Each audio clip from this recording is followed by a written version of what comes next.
giving an update on a rollover crash involving Tiger Woods. A pickup truck pulling a pressure cleaner trailer and a Land Rover which was rolled over on the driver's door, and we're going to provide you photos of that. The investigation started, and initially, right off the top, it did appear that the driver of the Land Rover might be impaired, and at that point, the Chief Ewing of Jupiter Island Police Department called me from the Martin County Sheriff's Office and asked for our assistance. It wasn't that the Jupiter Island Police Department isn't fully capable of doing these types of investigations, but quite frankly, the Sheriff's Office has a lot more repetitions in these traffic crashes and these types of investigations. Our investigation revealed as follows. Shortly again before 2, the pressure cleaner truck pulling a trailer, a small trailer, was northbound on South Beach Road and was pulling kind of to turn into a driveway. It was slowing down, starting to turn into a driveway, and the driver of that vehicle looked in his mirror and saw a Land Rover, a dark-colored Land Rover, overtaking him at high speeds, and I don't know those speeds. The Land Rover kept overtaking him. He saw it coming, so he tried to edge off to the side of the road, but this is a small 2-lane road, and there was no shoulder for this pressure cleaner gentleman to get off the side of the road.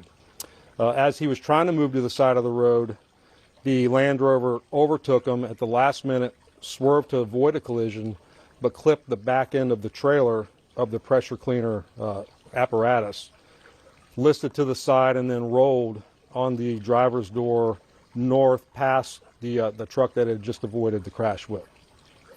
The individual driving that Land Rover was able to crawl out the passenger door of the car and was identified to be Mr. Tiger Woods. Our DUI investigators came to the scene here, and Mr. Woods did exemplify signs of impairment. They did several tests on him. Of course, he did explain the injuries and the surgeries that he had. We did take that into account. But they did do some in-depth roadside tests, and when it was determined, he was placed under arrest and taken to the Martin County Jail. At the Martin County Jail, and even on scene, we really weren't suspicious of alcohol being involved in this case, and that proved to be true at the jail. So Mr. Woods did a breathalyzer test, blew triple zeros, but when it came time for us to ask for a urinalysis test, he refused, and so he's been charged with DUI, with property damage, and refusal to submit to a lawful test.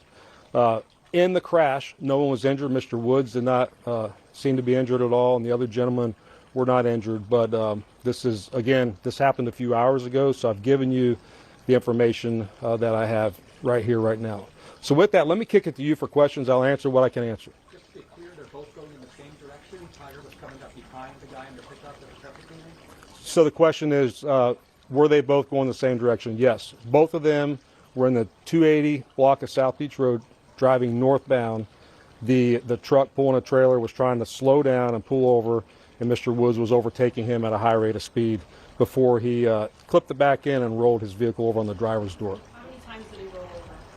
So the question is, how many times did he roll over? The answer is he didn't roll completely over. The truck rolled to the driver's door and then just slid northbound up the road. And again, we'll provide you some photos of that. I know you said you don't know the exact speed, but you said high rate of speed twice now. Is there a way just to give us a general idea of how fast? You mentioned before, it's a right. 2-lane road. You can't drive very fast on that road.